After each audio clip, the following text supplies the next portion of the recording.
এ বলে কাছে এসো, ও বলে পাশে বসো। এ বলে কাছে এসো, ও বলে পাশে বসো। সে দেয় হেসে গেছে নানা পরামর্শ। মর্ষ মর্ষ কার কথা শুনি হয়, কার কাছে যায় জ্ঞানীগঞ্জে পণ্ডিত সবাই। জ্ঞানীগঞ্জে পণ্ডিত সবাই, জ্ঞানীগঞ্জে পণ্ডিত সবাই।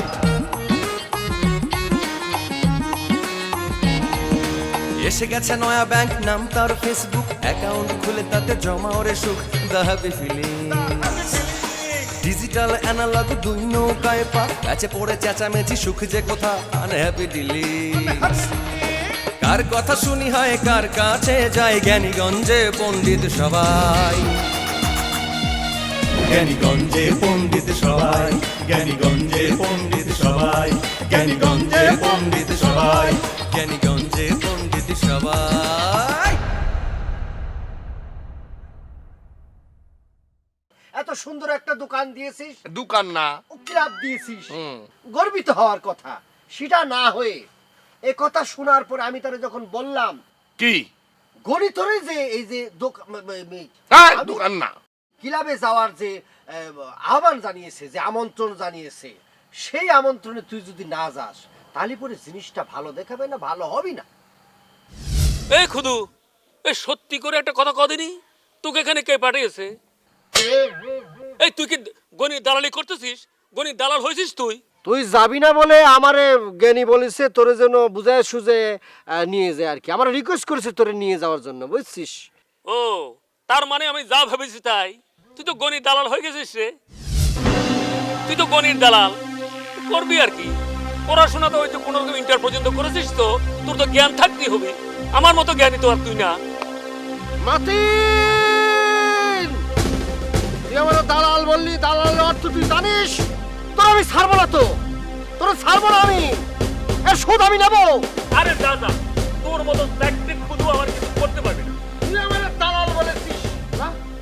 তুই যার দালাল বলেছিস তারে দিয়ে আমি করে সাহায্য করবো।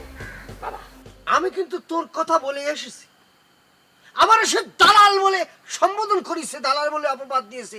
কত বড় ইম্পসিবল কথা বলেছিস, চিন্তা করেছিস? এখন আমার কথা হচ্ছে, তুই আমার বুদ্ধি দে, আমি তোর বুদ্ধি অনুযায়ী ওর বিরুদ্ধে প্রতিশোধ নেব। না না না, সেটা ঠিক আছে, কিন্তু আপনার বুদ্ধি দেওয়া কি ঠিক হবে? আপনাকে যদি আমি আমার বুদ্ধি দেই, তাহলে সে তো মনে করবে যে আপনাকে আমি ব্যাকিং দিচ্ছি, ঠেলা দিচ্ছি।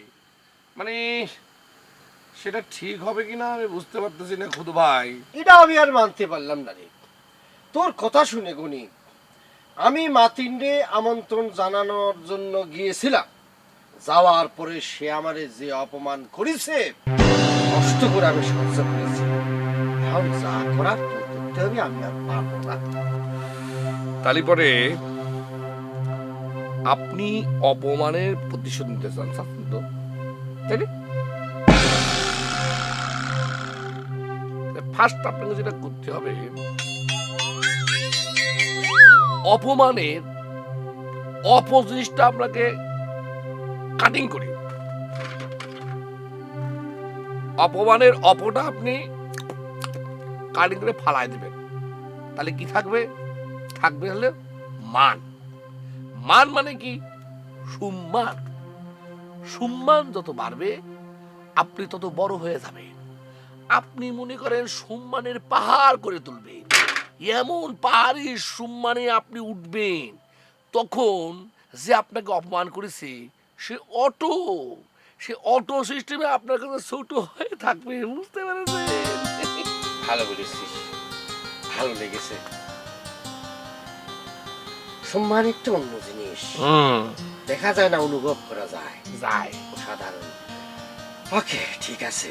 উনি, তুই আমারে বল, সম্মান বাড়ানোর জন্য আমার কি করতে হবে? আমি হাট এবং সোল দিয়ে আপ্রাণ চেষ্টা করবো, কায়দাটা বলি ভাই।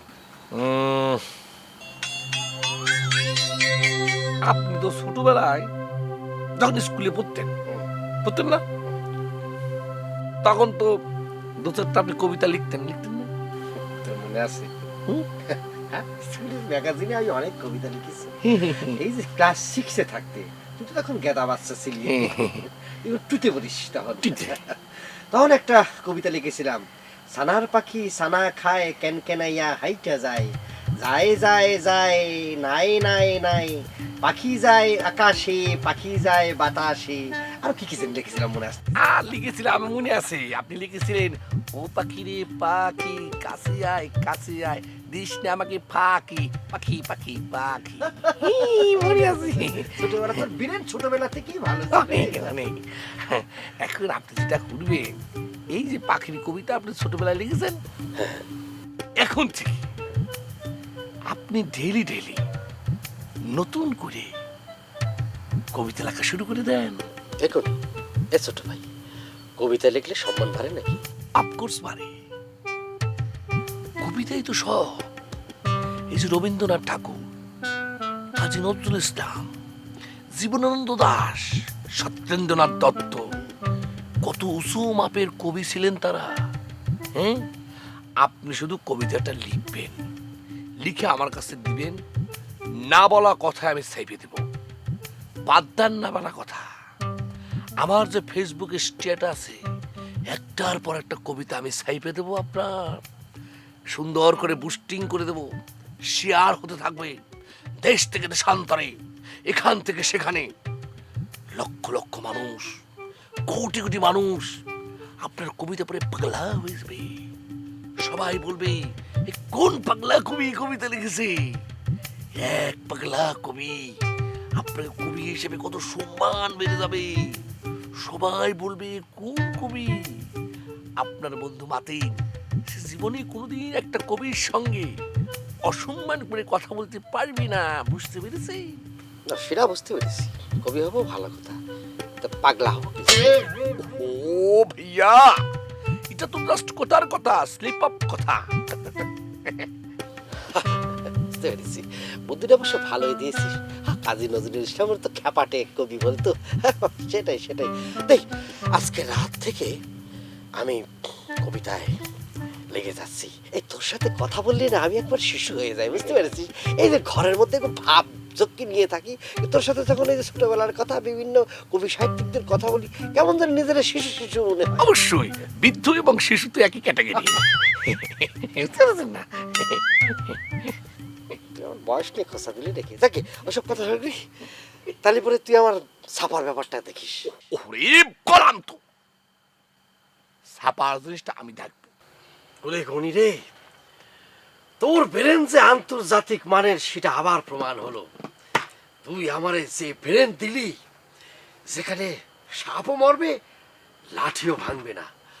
বাবা, আমি একজন সম্মানিত কবি। আমার কবিতা ছাপার অক্ষরে লেখা হবে, হাজার হাজার লাখ লাখ মানুষ সেই কবিতা পড়বে। কি বলে লাখ লাখ হাজার হাজার কোটি কোটি কোটি মানুষ পড়বে, তোর ফেসবুকে ছাপা হয়ে যাবে। তখন মনে করছে সবাই জানবে খুদে কবি, খুদে কবি, খুদে খন্দকার কবির নাম। আর মাতি যে ক্ষেতের পটল সে ক্ষেতেই পড়ে থাকবে। সাইডে আমার মনে হচ্ছে, আমার মনের মধ্যে একটা ভাবের কবিতা চলে আসছে, ফাটাফাট লিখে ফেলি। কি আছে? সানি আমার অনুষ্ঠানে আসলো না কেন সেটা একটু শুনবেন। শুনবো মানে অবশ্যই শুনবো, এখনই যাচ্ছি আমি। তার আগে একটু মিষ্টি খাই যাবে। খাই ডিজিটাল সিস্টেম একটা মিষ্টি খায় নেই। পুরো রাখান, পুরো রাখান। না পুরো খেতে পারবে না। আজ পকেটে নিয়ে যান। না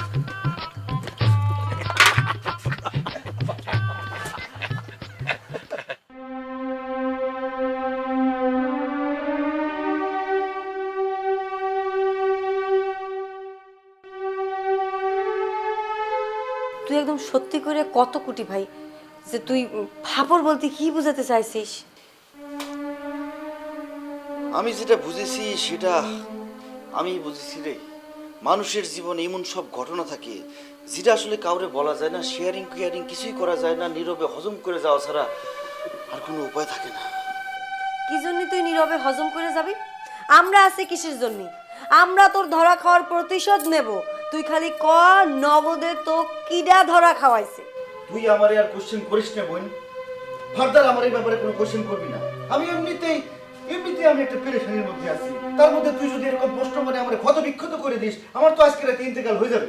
আচ্ছা ঠিক আছে কুটি ভাই, আর প্রশ্ন তো কোনো করব না, কিন্তু তোর কোনো জবাবও দিতে হবে না, তুই খালি মাথা নাইরে হ্যাঁ বা না এই উত্তরটা দিবি। তুই কি কারোর জন্য অপেক্ষা করে কোনো জায়গায় বসেছিলি? কি হলো, মাথা নাইরে হ্যাঁ বা না ক। যেটার কোনো উত্তর আমি জানি না, সেটা আমি কি করে মাথা নাড়বো? ডাইনে নাড়বো না বায়ে নাড়বো, আমি তো জানি না সেটা। মাথা নাইরে উত্তর দিবার কয়েছি তো, আর একটা প্রশ্ন করেছি যে তুই কি কারো ডাকে সাড়া দিয়ে কোনো জায়গায় গিয়ে কারোর জন্য অপেক্ষা করে বসেছিলি কিনা? সে আসে নাই, তুই অপেক্ষা করে বসেছিলি, সে আসে নাই, তাও তুই অপেক্ষা করেছিস, আর এখন তার খোঁজ পাচ্ছিস নে, তাই না? এবার আবারও আমার নীরব থাকতে হইতেছে, কারণ আমি হ্যাঁ না কিছুই বলতে পারবো না, মাথা ডাইনে বায়ে কোনো দিকে নাড়াতে পারবো না, আমি এখন শক্ত হয়ে শুধু খাড়ায় থাকবো। ফুলের জলসায় নীরব কেন কবি, আমার হয়েছে সেই দশা, চারিদিকে আলো উল্লাস আনন্দ ফুর্তি, কিন্তু আমি কিছুই বলতে পারতেছি না, কিছুই করতে পারতেছি না। নীরব থাকলে চলবি না কুটি ভাই, যে বা যারা তোকে ফাঁদে ফেলিছে মজা নিচ্ছে তাদের দৌরাত্ম বাইরে যাবে, তারপর তোর সাথে আবার এই ধরনের খেলা খেলবি। কিন্তু সোমা, তুই যে তো বড় বড় কথা করছিস, তুইও তো সুযোগ পেলে ছেলেদের বাটে ফেলাস, আর যেসব ছেলেদের বাটে ফেলাস সেই সব ছেলেদের বোনরা নিরীহ ছেলেদের ধরে ধরে প্রতিশোধ নেয়, সেটার মধ্যে মনে করো আমিও একটা ভিকটিম পড়ে গিয়েছি, আর তোর কারণে আমি পদে পদে বিপদে পড়তেই আছি, তো পড়তেই আছি। ব্যাস, এইবার আমি বুঝে গিয়েছি কে তোরে ফাপড় দিয়েছে, কেন দিয়েছে। এই মুহূর্ত থেকে চাঁদের আলোর মতন সবকিছু আমার কাছে ক্লিয়ার। চাঁদের আলো আবার ক্লিয়ার হয় কি করে? তুই বলতে পারিস যে দিনের বেলা ছানের আলো ক্লিয়ার চকচকা ভালো মতো দেখা যায়।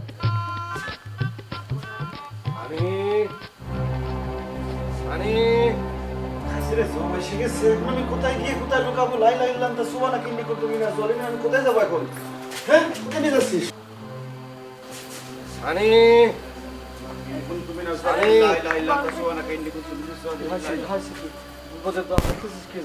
সামনে বিপদ রেখে তো বিপদের দোয়াই পড়তে হয়, অন্য কোনো দোয়া বলে কাজ হয় নাকি? তা অবশ্য ঠিক বলেছিস। সোমা, তুই একটু ঘরে যা তো, যা। জিনা ভাইজান, আমি একটু এখানে দাঁড়ায় দেখি। তুই এখানে দাঁড়া দাঁড়া কি দেখবি? ভাইজান, তো ফলো করাটা এই মুহূর্তে আমার জন্য বিশেষভাবে জরুরি। তুই কি করিস না করিস, তোর সমস্ত জিনিস আমার ফলো করাটা খুব জরুরি। আমারে ফলো করবি তো ফলো করে তুই কি কি করবি? মানে আমি তো তোর জীবনী ভিত্তিক একটা অটোবায়োগ্রাফি লিখবো, তা তার জন্য তোর আচার ব্যবহার, এই যে ভাই বোনদের তুই কিভাবে করে ভালোবাসতেছিস, কিভাবে শাসন করতেছিস, এই যে মাতিন ভাই সে তোর বন্ধু হিসেবে যোগ্য না, তারপরেও তুই কিন্তু তার তোর নিজ গুণে বন্ধু ভাবে মান্য করতেছিস, তো এগুলি সব কিছু ফলো করাটা আমার জরুরি, নাহলে পরে তো আমি লিখতে পারবো না বড় ভাই, বুঝতে পারিস নাই? আসলে জীবনী রচনার ক্ষেত্রে মাতিন ভাইয়ের ব্যাপারটা কিন্তু স্পেশালি আনতে হবে। মানে ব্যাপারটা হয়েছে যে মাতিন ভাই আমাদের ভাইজানের থেকে কতটা নিচু মানের, কত নিম্নমানের হওয়ার পরেও আমাদের ভাইজান কত বড় মহৎ একজন ব্যক্তি, যে মাতিন ভাইজানকে একদম বন্ধুত্বের আসন দিয়ে দিয়েছে, বন্ধুর মতন দেখে।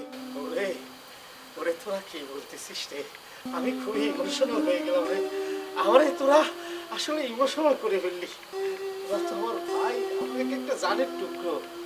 এই যে শোনো, আমার আমার জীবনী লিখবে এ সানি, তুই কিন্তু ওরা সাহায্য সহযোগিতা করবি। অবশ্যই এটা একটা বিরাট ঘটনা রে, একটা বিরাট ঘটনা।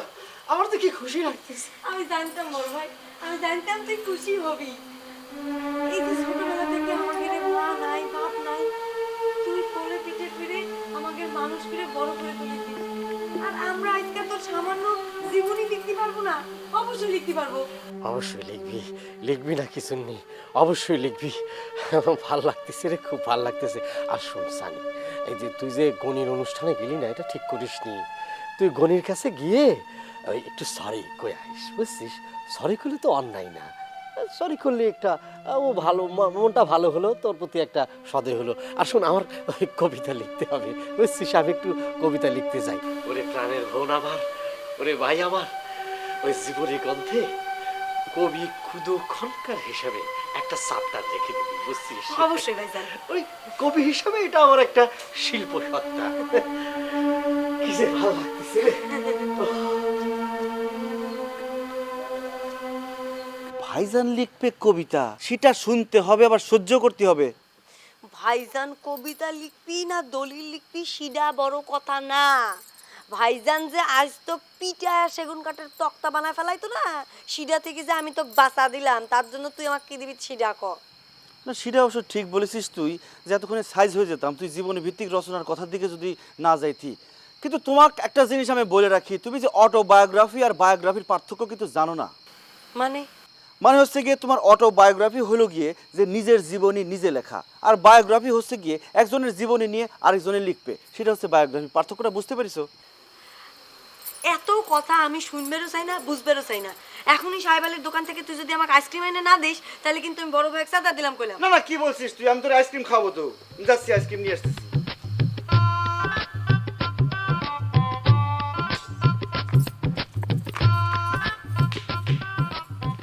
তুই না, ইস, একদম বিলাক অফ ডায়মন্ড পিস একটা, না বিলাক অফ ডায়মন্ড না, হোয়াইট অফ ডায়মন্ড বোন। মানে তুই যা খেল দেখালি।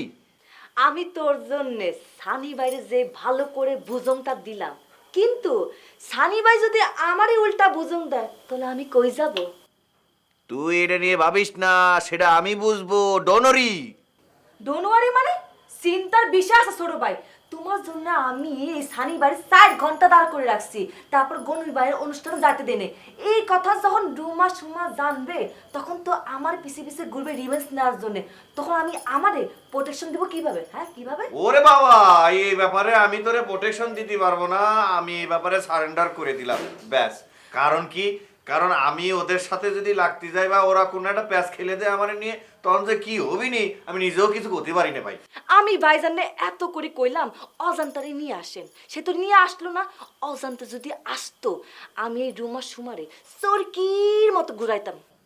আচ্ছা, ভাইজানের কিন্তু মুড একটু আগে ভালোই দেখিয়ে আসলাম, তুই কিন্তু আরেকবার বলে দেখতে পারিস। আর অজন্তা কি রাজি হবে আসতি? রাজি হবে না মানে? অজান্ত তো আসার জন্য এক পায়ে দাঁড়ায় আছে। আচ্ছা ঠিক আছে, তাহলে ভাইজান রে আমিও বলবানি নাকি? এত কথা পরে হবে। যাও সেলিম ভাইয়ের দোকান থেকে আমার জন্য আইসক্রিম নিয়ে আসো, আমি আইসক্রিম খাবো। আইসক্রিম? আইসক্রিম কি জন্যে? বারে তোমার জন্য আমি সানি বাইরে এত বুকাস দিলাম, আর তুমি আমারে ট্রিট দিবা না? ওফ রে, তুই সব সময় আমার তে খালি ট্রিট নিয়ে আমারে খালি করে দিস। Feeling lost and travelling to সেলিমের দোকান।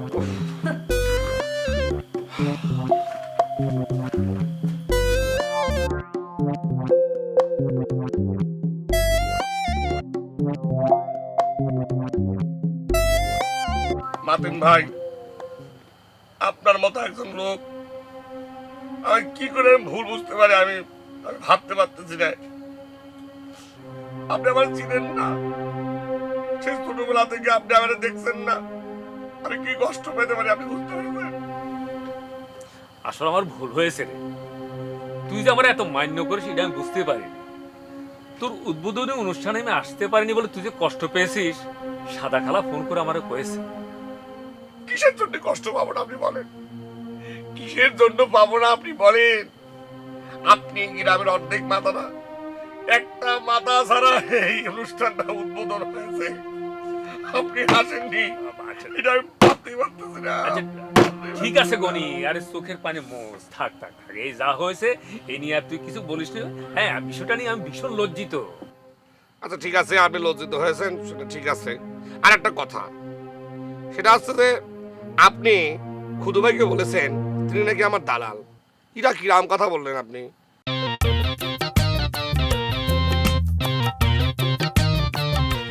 মাতিন মাতিন মাতিন নামে অর্বাচীন এক যুবক, সে খামাখা করে বাবা কি সুন্দর লিখে ফেলেছি। কবি হওয়ার বুদ্ধি দিয়েছি।